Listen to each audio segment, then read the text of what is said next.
Mulla on nyt kädessäni tässä tämmönen latauspiuha, jolla saa sitten tämän lataushybridin virtaa täyteen, mutta mikä sulla on kädessä?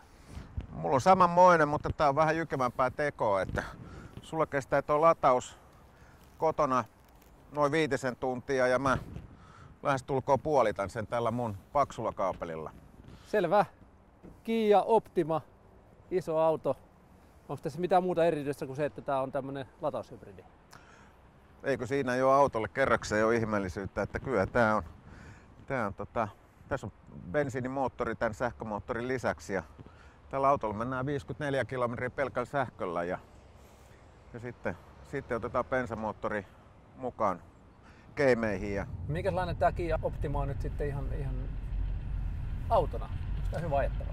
Tää on hiljainen, tää on iso auto, tää on hyvät sisätilat, rauhallinen olemus, ehkä sisältö vähän vanhahtava, mutta kaikin puolin ihan miellyttävä. Että huonoja asioita tässä voidaan sanoa näin, että jarrutusmatkat oli aika pitkiä, että päästiin vain 44 metriä. Se on vähän heikko. Se on vähän heikko. Okei, on kylmät, viileät ilmat sanotaan näin. Mutta joka tapauksessa me ollaan päästy kyllä ihan hyvin tuloksiin. Mites väistökokeessa pääsitte suoriutumaan? Jousitus kantaa ihan hyvin, ajohallinta toimii hyvin.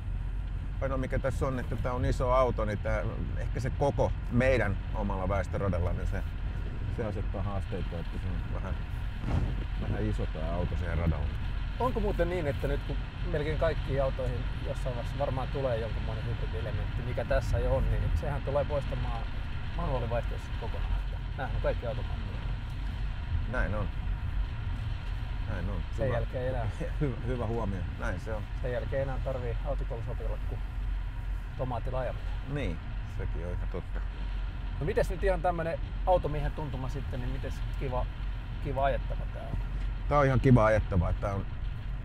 Kia on nykyään, niin ne on kyllä oppinut tekemään tämän ohjauksenkin. Tän kanssa tulee hyvin toimeen. Tää on raikas ja jos ei nyt ihan 10 ohjaus, niin ainakin 9,5. Ihan